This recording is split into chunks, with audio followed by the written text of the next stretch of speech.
بسم اللہ الرحمن الرحیم۔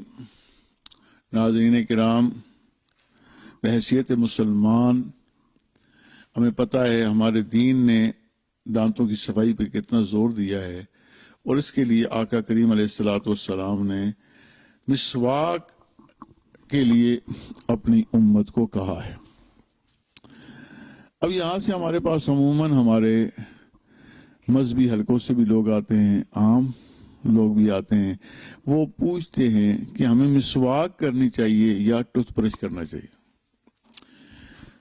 تو میں اس سلسلے میں ایک دو عرض کرتا ہوں کہ سب سے پہلے ہمیں دیکھنا چاہیے کہ آقا کریم علیہ الصلوۃ والسلام نے مسواک کا جو حکم دیا ہے اس کا مقصد کیا ہے۔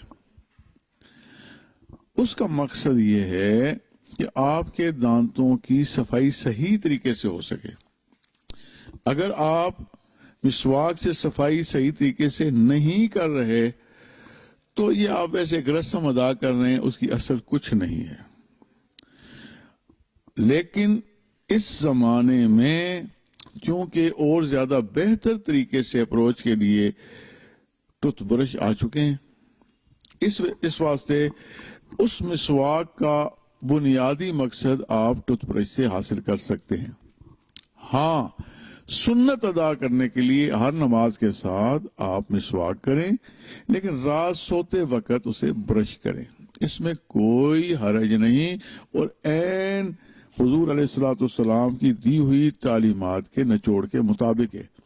مثلا پہلے زمانے میں لوگ تلواروں سے جہاد کرتے تھے، اب اس زمانے میں ہم کلاشنکوف کے ساتھ کرتے ہیں۔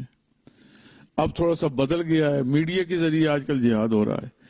تو ان سب چیزوں کو ذہن میں رکھنا چاہیے، یہ نہیں کہ جناب اس زمانے میں تلوار تھی اب ہم بھی تلوار لے کے نکلیں، وہاں گھوڑے تھے ہم جناب گھوڑے رکھیں، اب گھوڑوں کی جگہ ٹینکس ہیں، جہاز ہیں۔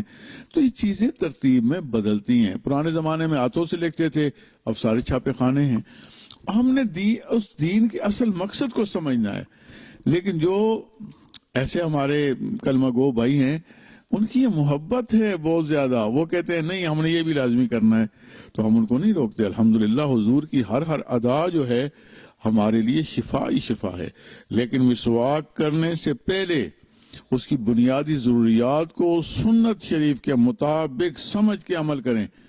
عموماً ہمارے لوگ غلط طریقے سے مسواک کرتے ہیں، جس سے فائدہ کے بجائے انہیں نقصان ہوتا ہے، تو اس چیز کو لازمی سمجھیں۔ اگر آدمی ہر نماز کے ساتھ مسواک کر لے، رات سوتے وقت برش کر لے، تو میں سمجھتا ہوں اسے بہت زیادہ فوائد حاصل ہوں گے۔ بہت بہت شکریہ۔